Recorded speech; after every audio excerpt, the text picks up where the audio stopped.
VC, straight back, back-to-back videos here. So I mentioned I've been kind of going through my boxes in the garage that are records that aren't worth selling individually on Discogs, not worth the effort, and at records either I've purged or I've picked up in collections, or when I've bought records at car boot sales, just because I've bought the whole box, and some of them just weren't my thing. But anyway, I've dug through, and I've played some, or even dug some out, and then actually had second thoughts and thought, no, they definitely I'm not going to spend my time listening to these. So these are the ones that are going back into the garage. So this Griffon Midnight Mushrooms, and the main reason this is going back is the reason it went there in the first place. So I quite like this, but either this copy has been abused somehow, or it was never pressed well, because it sounds awful in terms of its production. It's not scratched or anything like that. It really doesn't sound very good. So I'm not keeping it. This I decided, I got it out and I thought, no, Dave, you don't like Duran Duran. A few singles max, and that's it. So don't play it. I didn't. This I do like some of Heaven 17. Crushed by the Wheels of Industry was a song that I bought. I still got on 12-inch. I bought it when it came out as a kid or a teenager, and I like Heaven 17, but I don't think they've really done a consistent album. So again, I've kind of played this and thought, no, I was right. It's not for me, not for my collection. It's already said. I even picked this one out as well, but thought, no, Dale, don't do it. I picked this out. Watched Tarantino's Once Upon a Time in Hollywood, and there's a Neil Diamond song in here. What is it? It's Traveling Salvation Show is in there, and that's a good song. And so I thought, oh, I'll give this, but no, it's not. It's a double. For a double, me to have a double album, it's got to be top, and which is maybe a thread for another video that I might be doing. Yeah, so I decided, and I'm not a massive fan of live albums, so double live, it needed to be cracking, and it wasn't good enough to stay. I've been going through all the Police albums.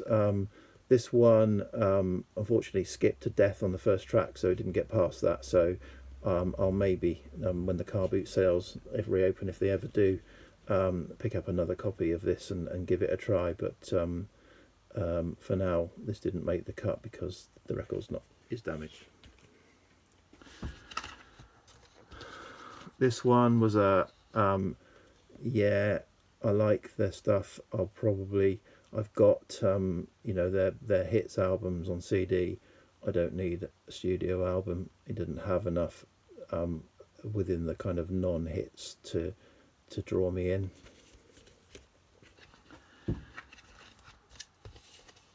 This was good but not great, and so it was a good effort and a good album of hers, but I wasn't really in with the vibe of it. So I'm not keeping it. So that's all the ones that didn't stay. So now I hear the ones that they're still in their sleeves, my plastic sleeves. I'm not going to take them out.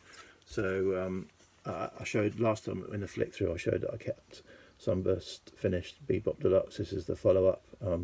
Yeah, it's pretty good. It's enjoyable. It's not outstanding, but yeah, it was. I enjoyed it.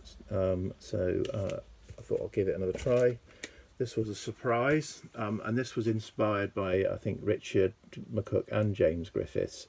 I wouldn't have given this a second thought. I only pulled it out because I was flicking through the records and thought, oh, I'm sure James and Richard have recommended this.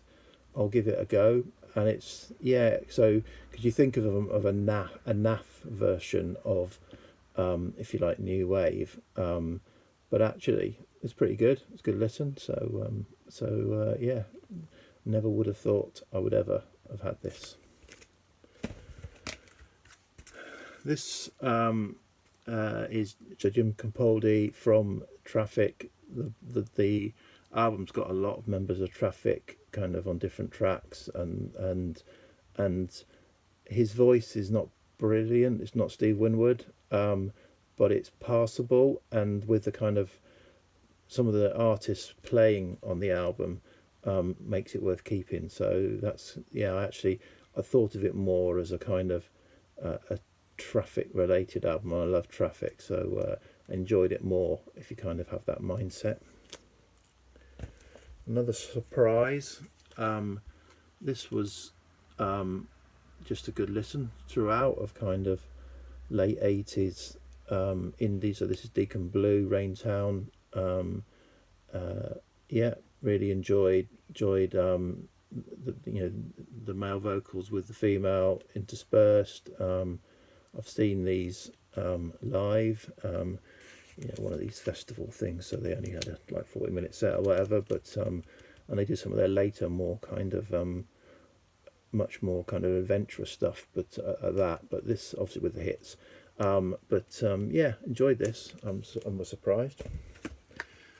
This is a bit of the completist. I love Everything But the Girl, but I never really kind of got on with this album, so I purged it in one of my kind of Dale, you don't need to be a completist. But when I got this out and listened to it, I thought, well, it's okay, and it's no worse than some of the other albums I did decide to keep, even though I wasn't being a completist. So I thought, well, put it back in, and maybe I'll have to do an Everything But the Girl session and really kind of decide whether I want to keep them all or not. So I think I've got all the other albums of this period. For some reason I decided I didn't want this one. This one, so I've got one other Frankie Miller album, and I thought, well, I only need one. He's kind of blue-eyed soul, does covers and a few of his own.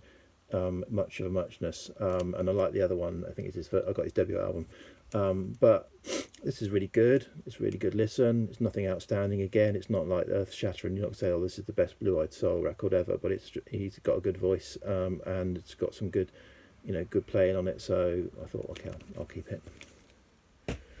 And then continuing from my last one, so I think the last one I kept Police, Zenyatta Mondatta and Regatta de Blanc to go alongside my Outlanders d'Amour, and I've also decided to keep this, so now I've got 4, whereas previously I had 1 Police album. Now I've been back through the garage, I've got 4, and probably will have 5 if I can find a copy of Ghost in the Machine. Although I think I do remember what I did with Ghost in the Machine was I think the first 3 tracks on it are the singles, and I've got them on 7-inch, and so I'll when I get to play that, I'll work out whether the rest of the album actually warrants keeping, or I can get by with the just the 3 singles. But yeah, enjoyed this. So as I think I said on my previous kind of garage video, I blow hot and cold because I don't really not a massive fan of Sting's voice, not a massive fan of Sting's principles and kind of some of the things he said in the past, so I need to get over myself, and so I think I've managed to do that. I kind of thought, well, I'll just let it go. Really, the Police albums are beautifully produced, they sound great, and so just go with it, and get over it. And so I think for now I have sorry about that. So that's my sort of latest delve into the garage and what it's brought. What have I got up here in the inbox? I've got another 7 or 8 records, and then I think I'm done with that kind of and so what I'll do then, I've got a few hundred records in boxes that are part of the Discogs sales, so they're a bit better records. I may go back through them and see if there's anything in there that needs revisiting. Cheers, bye.